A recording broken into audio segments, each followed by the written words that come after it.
Hello, friends, and welcome to the preview of my masterclass in boss fight design. Without further ado, let's get into it and see what the masterclass is about. Well, first, me. I've been in games for almost 20 years now in total. Started as a game reviewer and then became a programmer, made it to designer, and kind of climbed the ladder. And from there, also in domain knowledge wise, I went from kind of combat to AI to bosses to all gameplay to all of the whole game vision. And here's a couple of the studios that I worked with. But of course, of all of these things, my favorite thing was to be the boss fight designer at Capcom Vancouver. Here's a couple of the games and titles and franchises that I've been involved with, and there's a ring around those where I've also worked on some bosses. A couple of my fights that you might know: Killer Croc, first boss in Batman Arkham Origins; also Anarchy, a side boss, and of course I've also worked on the Mr. Freeze boss fight, even though I was not the only one doing so. I've also been a raid leader for boss fights, namely in MMORPGs. When you wake up in the middle of the night and then a mass army of people, and also been very involved with the raid community in the Guild Wars 2 that has quite a couple of bosses. So in this preview, I will share my design process for making boss fights at a glance. We're also, for everything that we glance upon, we're gonna eat a little cherry of everything. Eat a little cherry of the cake. We're not gonna eat the full cake, but we're gonna do speed run and then pick up my most useful learnings along that way. And also at the end, you'll get a link to my masterclass. Let's warm up. Let's look at some boss fight examples. What are boss fights? Well, we're going to do a little trivia, and you can guess for yourself at home, which these three bosses are. We'll take them one at a time. Which boss is this one? And it is Melania in Elden Ring. Really cool boss fight. If you haven't yet, look it up on YouTube. Next up is... Dun dun dun. Familiar face, maybe? This is Bowser in Super Mario Galaxy. Also very, very, very famous boss in games. Has been there through the decades. Stuck with Mario. And then last but not least, we have dun dun dun dun dun. A lot of people can guess the game here, but they don't get the name of the boss just right. This is Dao de Capmadre in God of War 4. Also the first boss fight, I believe, in that game. Cool. So now when we're all warm, we can talk a little bit about what sets these bosses apart, or what sets all bosses apart, really. Well, they have a higher difficulty. There's always a harder challenge than what you've encountered before. They have more attacks. The attacks they have hit way harder usually as well. It takes longer time to beat a boss. It sometimes has several stages. It pretty much always has a really high health pool, and sometimes there's minion spawning that kind of becomes an extended health pool, because then you gotta kill those as well, right? They also, of course, get a fancier presentation, with their cinematics. Often, if there's some sort of big boss, they get just more polish in their animations and overall, and then fancier visual effects as well. They have more importance in the game for the player. Like narratively, it really matters what something usually happens after you've beaten a boss. You get access to a new area, or maybe you gain the trust of some NPC or something like that. Also among players, it's there's a reward that you get actual loot or epics or whatever it might be, and also the prestige of having beaten that boss. And to make all this, it takes increased dev effort. This is the most complex thing you can make in games when it comes to like a full feature team. It needs hands from everyone. It needs to be more of everything. It needs to stand out and also to give the player just a harder challenge than what they get normally. All right, and now we know that. Then how do we actually design them? And this is when I'll go into my process. So there's a couple of aspects to it. One is to design the boss itself, kind of, what kind of boss, what can he do, etc. And then there's the greater fight, which is kind of when there's cinematics come in, if there's any minion waves somewhere, etc., etc. And depending on how long the fight is, how many stages, that work might start really early, or it might actually start a little bit later. But they always do happen a little bit in parallel, both the boss itself and the greater fight together. And then once you think you have those somewhat nailed down, and then you start implementing as you go, and then you keep designing and redesigning as you go as well. And at the end, you'll iterate and polish. Okay, so the first one, designing the boss itself, has several steps to it. We're going to speedrun all of these today, so we're going to see them all soon. When it comes to the graded fight, we will not be looking at that in this preview, but it is to usually add a couple of props, arenas, and interactables to the arena if you have. Maybe add more phases and stages to it all, and then just look at the fight flow and the transitions and the cinematics and all that stuff. Finally, it is the implementation iteration, where we'll look at a couple of things. We're not going to look at behavior. It's a little bit too intricate for this preview. We're also not going to look at minions. Minions are more complex than you think. But we will look at a couple of the other bits and pieces here as well, so you'll get that. All right. Well, first of all, the first step that we saw in implementation was to establish a creative framework and how the boss fits into the overall story and the overall game. So you gotta know what narrative premise there is for your boss. Is it coming from some sort of known work, like a film? Is it already like a script where it already says what kind of personality? Maybe it's a mafia boss or something like that, for example. Does the narrative already dictate an archetype? Like it has a weapon or something like that. Does it dictate what kind of attacks, and is there any mention of any sort of minions, etc. These are things that you need to know when you are designing your boss. You also need to know kind of like how much effort you should put into it. How long should it take? How many stages can you have? What kind of quality should it be? Do you have a level designer who can reshape the arena, or do you have to work with what you have? Are you going to get cinematics? And, for animations, will you get actual mocap studio? Will there be an external delivery? Do you have to keyframe it all? All these things will matter for how much you can make, simply.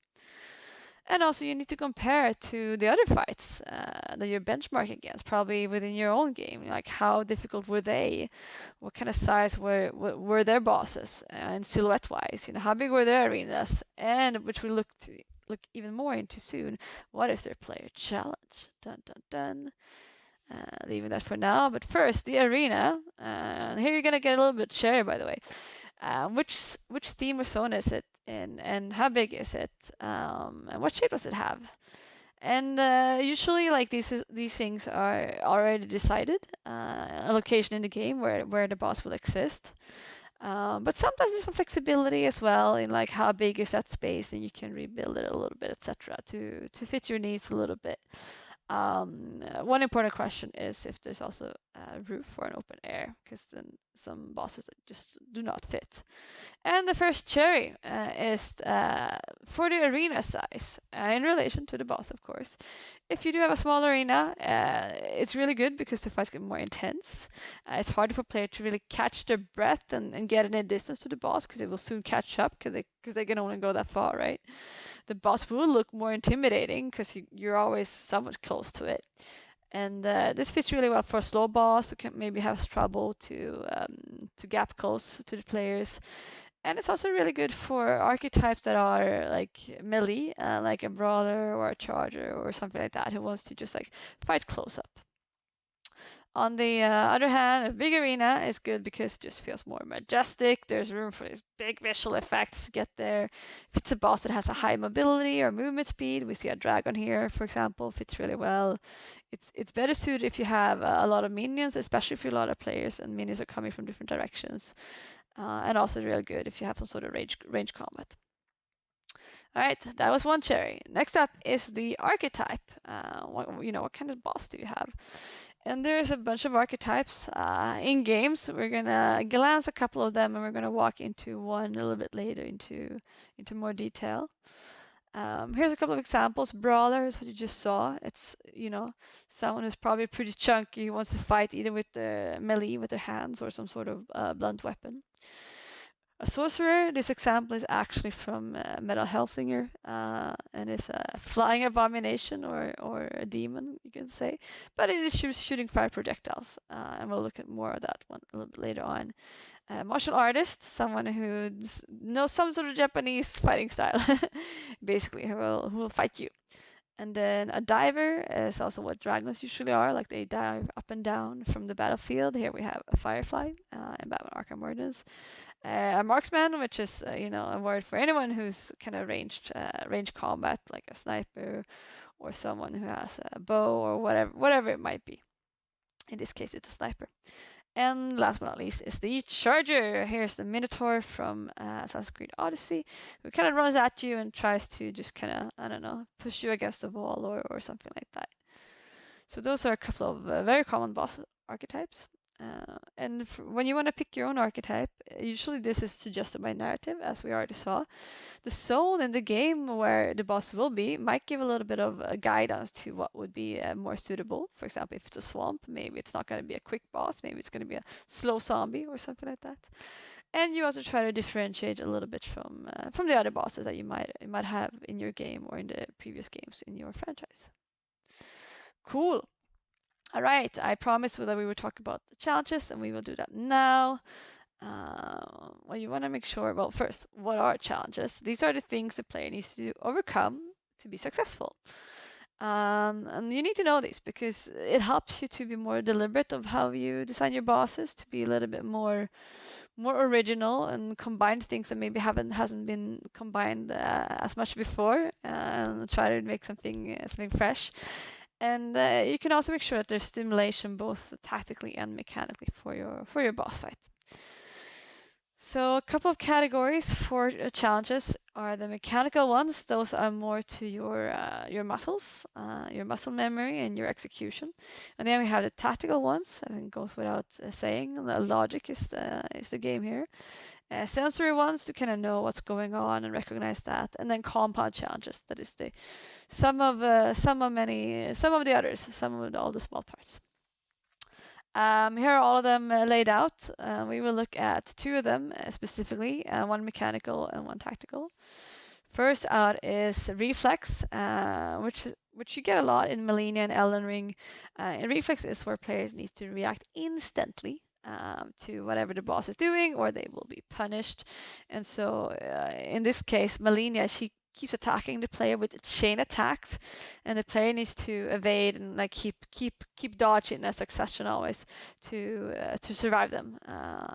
And then also, whenever she finishes her attack, to kind of see your time window and react instantaneously to, now it's my time to shine, and hit her back. Next up is a tactical one, as a little cherry, which is the optimal choice one, which is to just pick the best action or whatever correct response or the best choice among the ones that are available to you. And the example here is from Horizon Zero Dawn, where there's also many bosses and they're all a little bit differently, and the player needs to choose the most efficient way to beat them, depending on what kind of ammo they have or if they have traps. Etc., etc. Different bosses have different ways of best being beaten. All right, cool. And considerations here, just as before, is where did the other boss fights do? Because you want to make sure you're not always a boss where you need to shoot headshots, because then you're kind of fighting the same boss in a different environment and skin, So try to be a little bit more varied in what kind of challenges the different bosses are giving you, and also ask yourself what the player has practiced in the game up until now. Cool. Hopefully now you have picked an archetype and some sort of challenge that the player needs to overcome to win the fight. Now we're going to equip your boss with actions, and there's a bunch of different actions that your boss can take, and for the preview we will look at the attacks and the debuffs specifically. And so there's not really any sort of set formula here for what kind of attacks and what kind of actions, but it depends on the archetypes. So the sorcerer that I promised that we would go more into, this is one from Metal Hellsinger. See if we can play this one actually. Ding, ding, ding.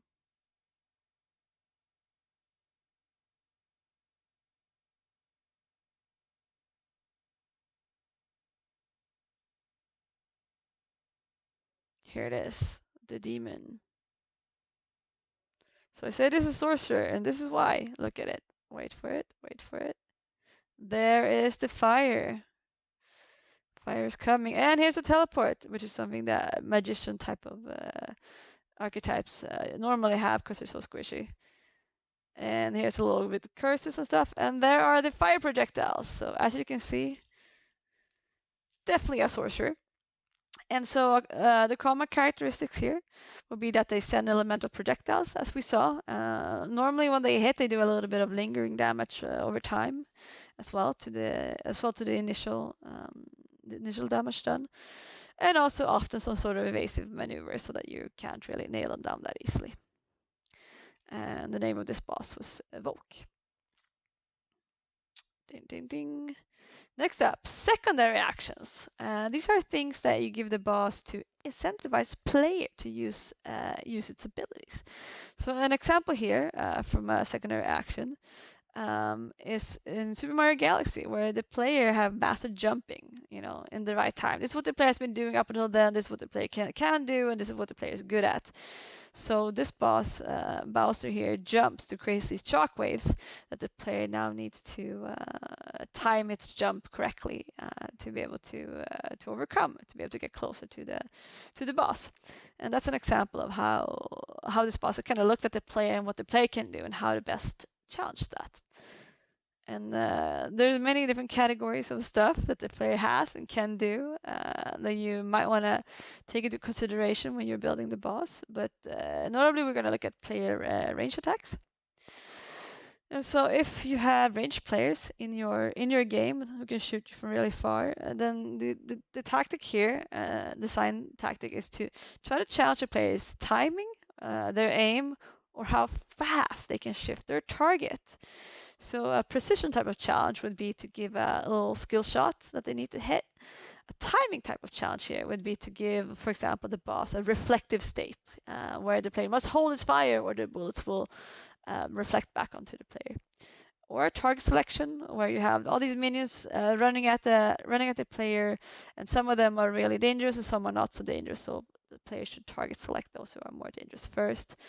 And the last one here is time pressure, to add speedy minions, where the player just needs to try to shoot them in time before he gets overwhelmed.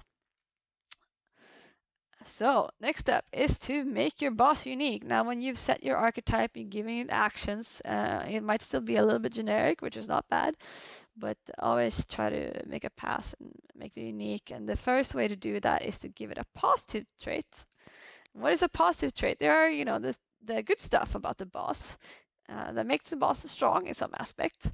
Example here from Armor Core 6 is a tanky boss with a lot of metal to it, and clearly this is a boss that has that is armored. And these kind of traits can be used to create more variation. A more iconic example will come soon, but depending on how far you want to go with this, you can do something that's really simple to implement, just like change the value. For example, this boss is now immune to magic, which is good for the boss because now it's really strong, right?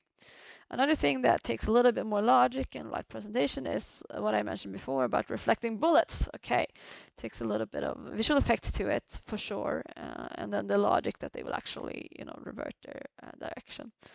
If you want to be, really fancy with the different trait you're giving, is to regrow limbs. You're killing the Hydra, you're cutting one head, and then it regrows again. That takes a lot of presentation and a lot of work to make that good and understandable, etc., etc. So those are a couple of examples of positive traits.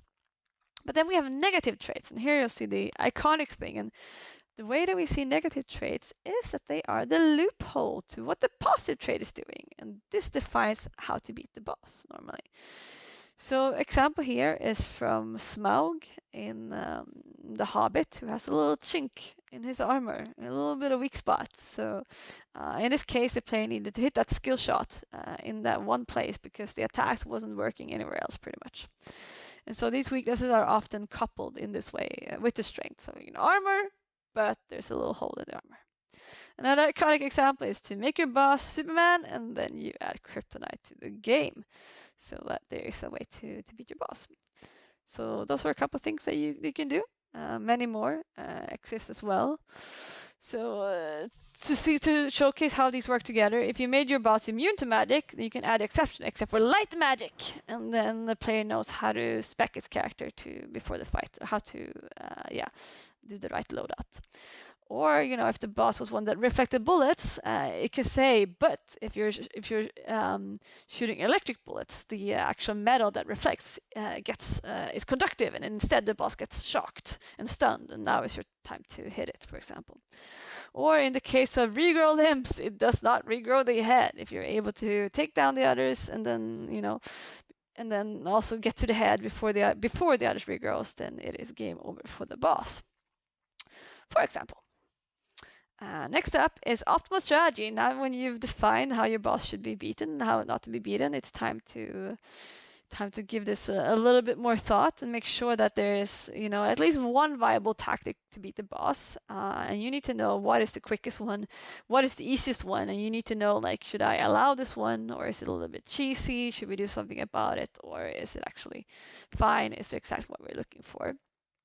Ideally, the way to beat the boss has some similarities with some stuff the player has done in the past in your game, but you want a little bit new twist or an element that, or maybe just turn up the difficulty a lot, actually. Example here of what an optimal strategy is from a boss here in an MMORPG called Lineage 2, and which is what many of the classical MMOs used to do, where you have a tank who's like running and attacking the boss, everyone else is just hitting the boss from behind, spellcasters do their thing, buffers do their thing, healers do their thing, etc. And then whenever the tank is really low or dies, then you swap to a new one. So that's an example how the most optimal, quickest way to take down this boss, for example. And for your optimal strategy, you know that you've succeeded when there are no ways to really cheat the boss, and the strategy that you have to do to overcome is more than just grind it down, ideally with some mechanical similarities to what the player's done before, but with a twist, sometimes a tactical twist that changes things. And also, it should be almost impossible to not take damage, like it should be really, really hard to perfect your boss, of course, depending on what your difficulty skill is as well, but it shouldn't be too easy to just not even take damage. Okay, so now when you know these ways to beat your boss, if you have a couple that you're like, oh, I don't want my boss to beaten that way, that is when you add some sort of defense to make sure those ways are no longer relevant or no longer working. And there's a full toolbox of stuff that you can do. In this case, we're going to work through two of them in the preview, which is one evade and the stun bar. Here's an example of an evade. This is a dodge roll. This is Deathstroke in Black Market Origins. And you see here he has these. This is pretty much a little keyframing of the animation, the dodge roll animation. And what we normally do is to have make sure that the boss is uninterruptible for a part of it, for two reasons. One, we might not have an animation transition from like lying on the ground with face down to being dead. That might just pop. Or just because it would be too easy for the player to interrupt the boss all the time if it was able to do so at any given time. Like the boss needs a little bit of integrity to be able to get away. And in this case, you can use these kind of interruptible frames, or immortality frames as they also often called. Next up is a stun bar. Normally, especially in a multiplayer game, we see this, and so if you want the players to be able to stun the boss, but just not that often because it would be a little bit too OP, then you can have a bar that they all keep adding to, and whenever the bar is full, the boss goes into a stun state for a little bit of time, and if the players are doing a lot of damage during that time, the boss could potentially exit that state a little bit earlier, just to keep it not too easy. Cool, those were some examples of the defense. Well, then what's left to do is to polish and balance. So here is usually to improve the UX a little bit, and then also look at the different difficulty settings that you have offered to your players. There's a toolbox here as well of stuff you can do, and we're going to look into these two in specific. The first one is hint, and there's a sliding scale sometimes between like UX or if something is just hard to understand or just really hard to execute, like it can be a little bit of both. So hints apply mostly to the tactical stuff that you're doing, the tactical challenges your boss has. The stuff that you can do is to show tips on screen or load the screen. Every now and then you can give an AI companion, or the AI, NPC that is telling the player, oh, we should really, like try to open the gate or something like that. Or you can add a little bit of shiny winking effects on any sort of kind of thing that you want the player's attention should be grabbed by, that might give them a clue on how to beat the boss.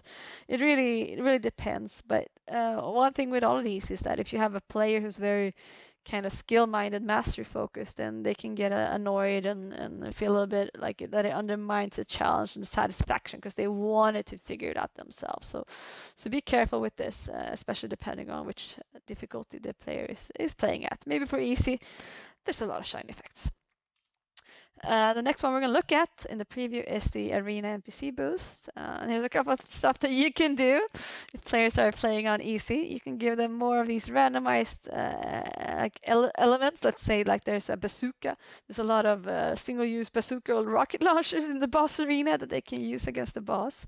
You might be very generous with the different loot that the minions are giving, whether they're giving, ammo or health packs or whatever it is, you can turn it up. And if you do have a companion damage who's also part of the fight, you can actually give them a little bit of a power boost as well, so that they're able to take on a little bit more of the responsibility. However, all of these, while being diegetic, while it's not like super obvious to the player if you do them right, they can be exploited if the player does figure it out on how this was done. They can sit there and instead stay at 1 health and just farm health packs, but never use them, for example, or whatever way they figure out to break your system. So that was those. As a wrap up for this little preview, if you want to see more, if you want the full course, not just the cherries of the cake, the full thing and every section of it, then go to my website or go to Eventbrite.